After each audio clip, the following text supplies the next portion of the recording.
Hello friends, welcome back to Random Hearts.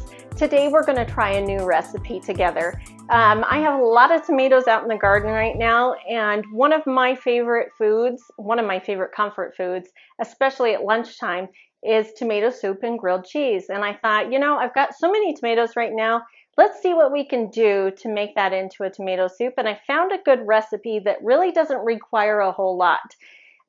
It has been kind of a blustery day.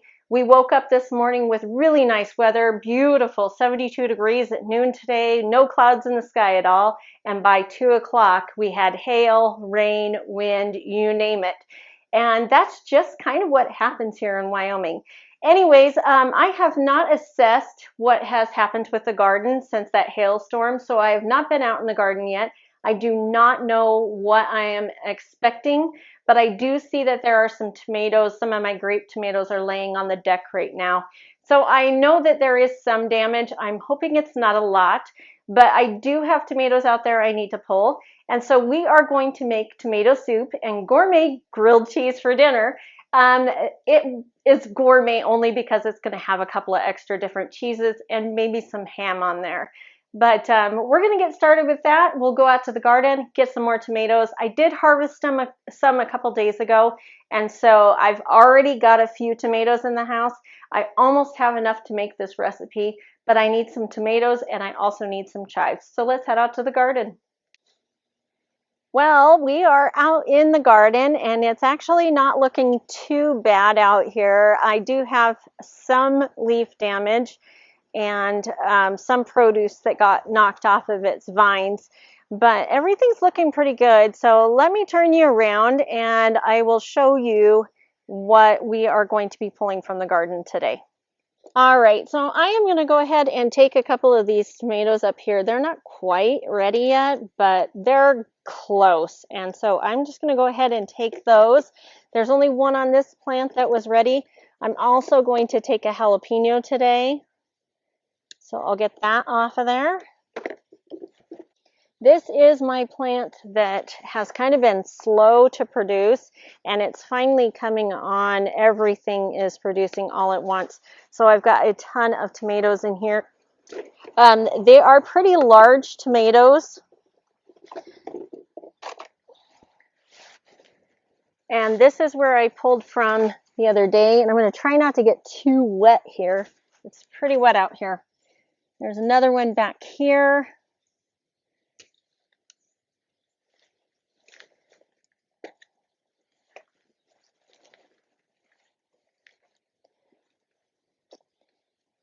And I think the rest of these, I just want to leave. This one maybe, yeah, let's take that one today too. That one would be a good one. All right, and then all I need to get is some chives. So I need about 3 tablespoons of chives. So I am just going to grab a bundle here.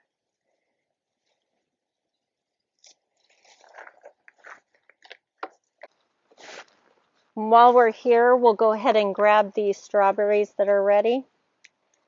I've got a few.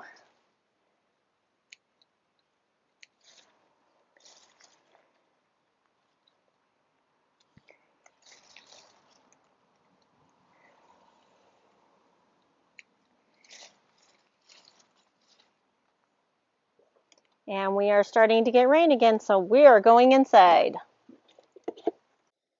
Well, friends, we're back inside. We got our harvest of tomatoes, chives, strawberries, and a few peppers. We don't need the peppers for tonight's dish, but they were ready, and so I just decided to grab them. I might add a pepper to this dish to make it a little spicier. So we're going to go ahead and clean all of this produce up, and then we'll get started with making the tomato soup. So let's start by measuring out 4 pounds of tomatoes. I am going to zero out my bowl here. These are the tomatoes that I harvested a couple of days ago from that same big plant. These are the Steakhouse, and look at the size. Oh my gosh, they are just huge. So I've got almost, I think, 4 pounds of these here. Yeah, 3.2. So I don't need a whole lot from what we pulled today. I think I'll try this one. Not quite there, we're close. And this one. 4.2, we can make that work. We do have to take the skins off of these. We will lose some poundage, some ounces from that. So let's get started with the blanching process. To begin the process of taking the skins off of these tomatoes, I need to boil some water. So I've got a big stock pot of hot water here. I have turned it on high so it will boil quickly. I also have a lid on it so that will speed up the process a little. There is nothing else in here except for water. No salt, nothing, just water. So I've got that boiling. We're attempting to boil. While that is boiling, I am going to be prepping the ice bath that needs to happen. So here's how this works. I'm going to put a couple of tomatoes in at a time. Once the water boils, I am going to let them sit in that water for about a minute, maybe a little bit longer, depending on how the skins react to the water. Then as soon as that skin starts to crackle and peel a little, I'm going to immediately pull those off of the heat, off of the water, put them into an ice bath, and stop the cooking process immediately. So I will show you how that works here in just a second, but for right now, we're going to get this water boiling, and I'm going to go get my ice bath ready. All right, we are going to gently put these into the water. So I'm going to take, I think, 2 or 3 at a time. And like I said, about a minute. I'm going to watch them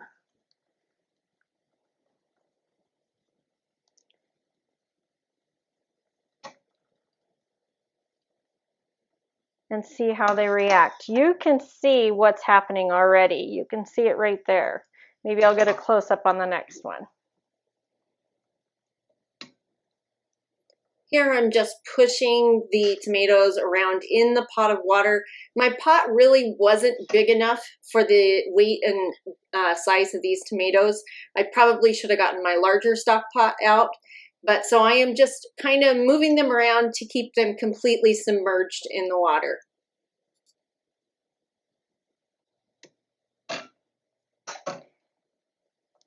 And it looks like this one's actually peeling faster than the others. So I'm going to go ahead and take this one over to my water bath.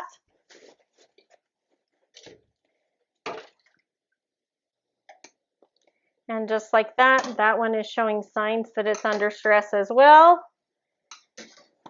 So I'll go ahead and take that one over.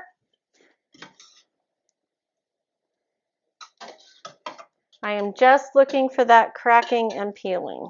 So I'm going to go ahead and keep adding tomatoes to this bunch. I really probably should have waited for the water to reboil. As I added these extra tomatoes, it seemed like it dropped the temperature too quickly and it was no longer boiling. And of course my water is not boiling anymore at the high rate that it probably should, because that has cooled it off quite a bit. Yep, this one's starting to do its thing too, so I'll go ahead and take that one over to the sink.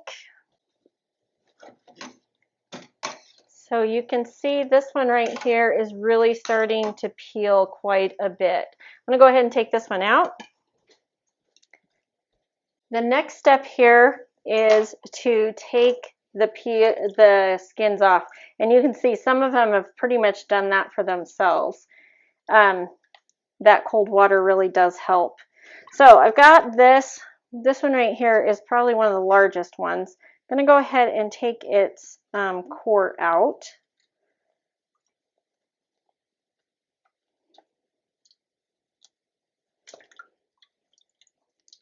And that is completely peeled. That pretty much peeled itself. That is what you want. Some of them are a little more difficult.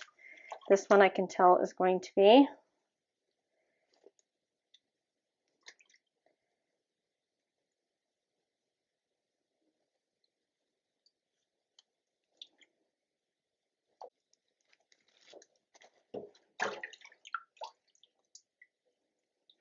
All right, so this one is perfect too.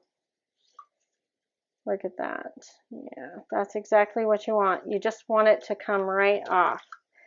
So, and I'll just keep doing this until we're done with the sink of tomatoes. So these are the ingredients that you will need tonight for the tomato soup recipe. You are going to need approximately 4 pounds of peeled and diced tomatoes. The recipe does call for these to be seeded, but I was not going to mess with that. And it honestly doesn't bother me to have a little bit of texture in my soup. If that bothers you, then you do need to remove the seeds. But I'm just going to call it a rustic soup, and we'll leave those seeds in there. You are also going to need 2 cups of half and half, some salt and pepper, 3 tablespoons of chopped chives. Those will be divided, so I will let you know what we need when we put that into the dish, and 1 tablespoon of butter. And that is it. Let's get started. We are going to be using the same pot that we used to boil the tomatoes earlier. I have cleaned that up and it's ready to go. We're going to go ahead and put our 1 tablespoon of butter into this pan. I'm going to put this pan at about medium heat. I'm going to get this going. I want the butter to melt, so we'll go ahead and get that started. That butter is now completely melted, so I'm going to go ahead and add my tomatoes.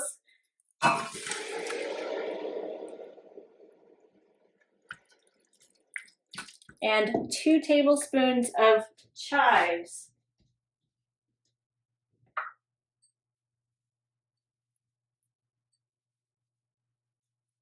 And that is it. I'm going to put the lid on this, bring it to a boil, and let it cook down. Once your tomatoes come to a boil, you need to keep the lid on, turn them down to low, and let them simmer. The recipe calls for 6 to 7 minutes, but I decided to go longer. While those tomatoes are boiling, I am going to start the prep work to get the sandwiches ready. So I'm going to be using some Gouda cheese, some aged sharp white cheddar, and some Black Forest ham. These are very large pieces of sourdough bread, and so I am going to probably be putting 2 slices of cheese on each one of each type. So we'll just do that real quick. I actually want to put the ham in between these layers of cheese, because they do have a tiny bit of different flavor, and I don't know how well those will mix. Kind of making this up as I go because I really am not sure what I want to do here. I just knew I didn't want to have plain grilled cheese tonight since this is a big meal. So I've got about 4 slices. Actually, I'm going to go with 5 slices of very thin Black Forest ham on each of these. And I'm kind of bunching that up a little so that it just has a little more meaty texture to it. The tomatoes need to boil according to the recipe for 6 to 7 minutes. I am going to definitely boil them longer than 6 to 7 minutes.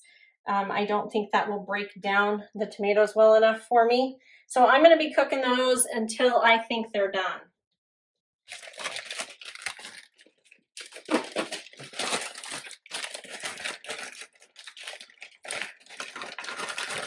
Now, this is not a low-calorie meal by any stretch of the imagination, and it definitely has some cholesterol in it. So I would not suggest this if you are looking for a low-calorie, low-cholesterol meal. But we have not had grilled cheese in a while, and this just sounded delicious tonight. These sandwiches were extremely large, and I could have easily made one for us to share. As is mine, I took half the next day for lunch. And butter one side of them. I had thought about making like a compound butter with some rosemary. I thought that sounded pretty good, but I just did not have time today. So I just have regular butter. And we are going to get those ready. It will be a while before they can go on the griddle. So I'm going to let that be for right now, and we'll come back to it in a few minutes. All right, so let's check this. It has been boiling for a little while now. It definitely is breaking down. I want to let it go for probably about another 10 minutes. And then we will run this through the blender. That is something I did not mention at the beginning. You will need a blender or an immersion blender to process the soup and get the right consistency. All right, and I have turned this down. It is no longer boiling, it's just simmering. So we're just gonna let that go for another approximately 10 minutes. So it has been about 9 minutes. I am actually going to shut this down and let it cool for a little bit before I get it into the blender. I ended up simmering this for approximately 25 total minutes, and then I let it cool for about 5. Let's go ahead and get this ladled into my blender. This is where an immersion blender would be fabulous, because I just put that into the pan and just mix it up here. Instead, I've got to transfer this and then blend it and then take it back to the pan. So let's get this going. This makes about 4 servings according to the recipe. So we're gonna try to get all of this into one blender. I might have to dump it here in a second.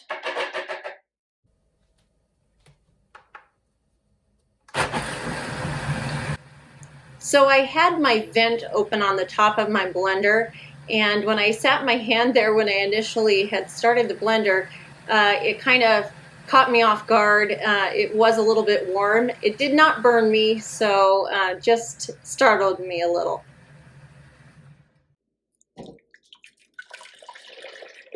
Yeah, that's a beautiful consistency.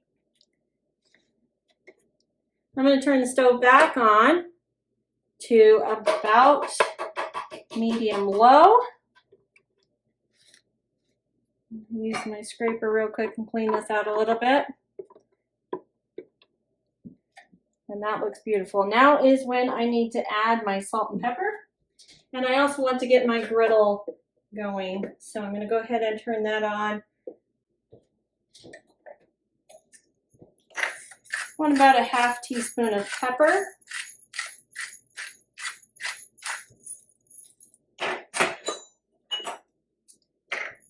And about a teaspoon of salt. Now I will serve this with salt and pepper at the table, so I don't want to over salt it in case somebody doesn't like a lot of salt. So we'll go ahead and stir that up and get that reheating. We do not want to bring it to a boil, we just want to get it warm. All right, so this is pretty much ready here. I'm going to go ahead and get that on the griddle. These are going to be a little bit difficult, I think, to turn. I'll get butter on this second side here.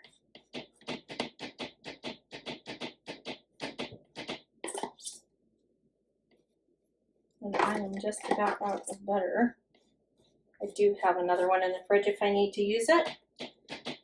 We are ready to add the half and half. I don't know how messy you are when you cook, but I am, and I am forever cleaning up after myself. I would rather do it now than let it get stuck on, and so I am always cleaning as I am cooking, and that seems to keep my kitchen cleaner and the mess kind of in check. I'm going to give this a quick taste test and see how it is seasoned. I've got my tasting spoon. Oh, that's pretty good, but I do think it needs more salt.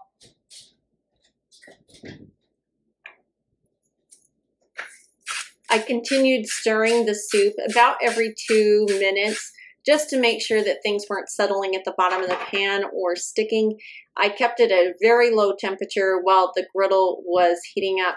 I was having some problems with the griddle. It didn't seem to be heating very quickly, so I did turn it up.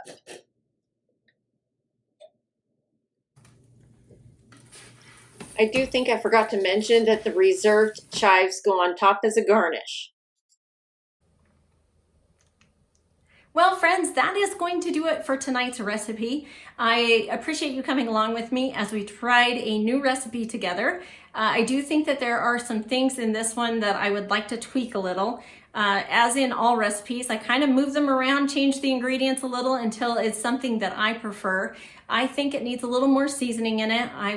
I'm leaning towards some garlic flavor, so I might be adding some garlic next time. I also felt like the hot pepper would have been a good idea. I did not put that in. I just wanted to stay away from changing too much of the recipe, and it didn't hurt anything to keep the seeds in. It's just got a little more texture to it. So I appreciate you coming along with me tonight as we made this dish, and then as always I will leave the full recipe in the description, and I appreciate you being here. I hope you're having a lovely day, and we'll talk to you soon. Bye.